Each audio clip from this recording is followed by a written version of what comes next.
Salutations for the Eclectic Collection podcast.com. 132 today, episode 132. Auditory learners like me. Okay, if you are a visual person, I apologize. I feel like you poor visual people just need a map and a note and a picture for everything. And we, auditory freaks, get extremely annoyed when you visuals try and force your visuals on us. Like, it's cool if it's there and we'll look if we want, but we really don't want to see what you have to say because you're like, I need a picture. And it just slows the whole process up.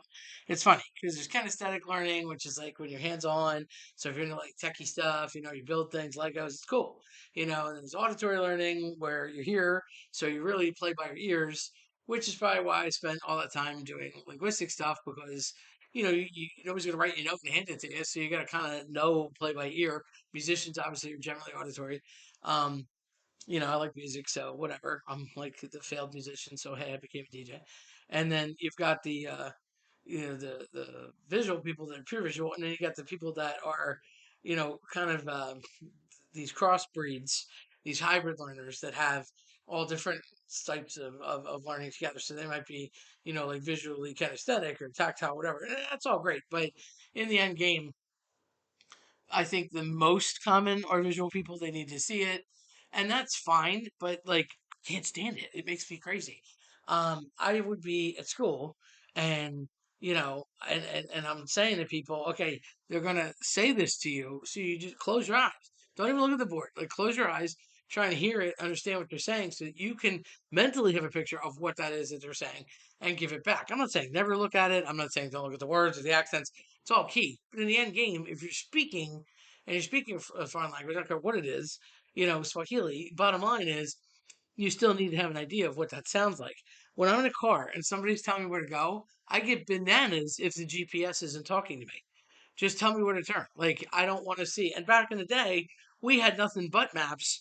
So I was trying to navigate a map, but I would constantly talk to myself, all right, third left, whatever, going to go. I don't want to see the picture.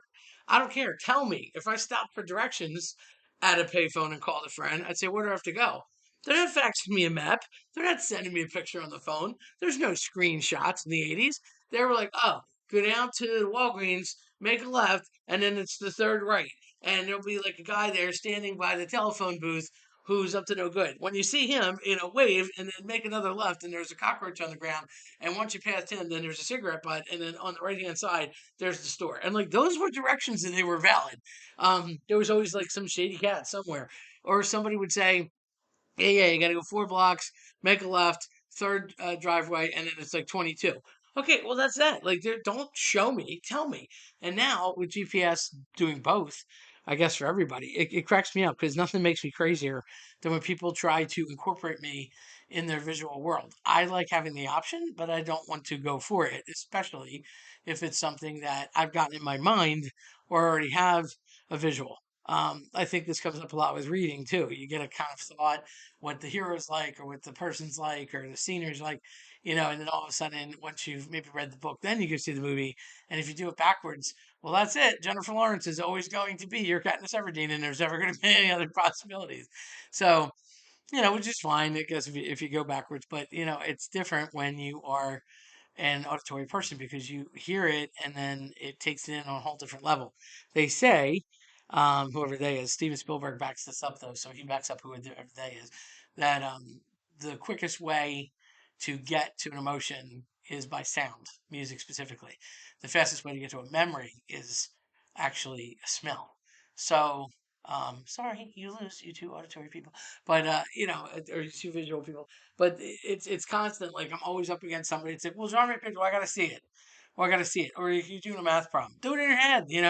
And I'm like by no means fantastic at math, but if you can't add, subtract, multiply, and divide, hang it up. So it just makes me bananas because it's like, I don't want your pictures in my head. That's great if you need them. I don't want your picture. Just tell me where to go. Just tell me what it says. Tell me what the label, read it. Thank you. Especially if I'm otherwise engaged, like driving or typing or something. And just type it. Like, if I hear it, I could just sit and type. Like, I don't need to, yes, I can look back and forth, but it slows me down. So it's interesting, and I would wonder how much that plays into speech pattern because everybody tells me I talk too fast. I think people just listen too slowly. That's my opinion. What do I know? But I could tell you that people have told me that I speak as fast in English as I do in Spanish and Italian, or anything else for that matter, including gibberish and just trying to communicate things with people. So I don't know. I don't know if that's true or not, but they always tell me to slow down. Or I've met people that are like, "What? I didn't get what you said." Wherever you're going to go to Florida, oh my God, it is brutally torturous, painful. Oh, yay. They're like, "What? What'd you say? I'm sorry, I didn't catch that. Can you say your number again?" I'm like, "Stop." The worse the accent gets, then the worse the understanding and comprehension becomes. Very nice people, but I was purchasing watermelon. They're like, "Ma'am, what did you say your number was?" And I'm like, "Oh my God." And I'm like, 6'10," and I'm screaming.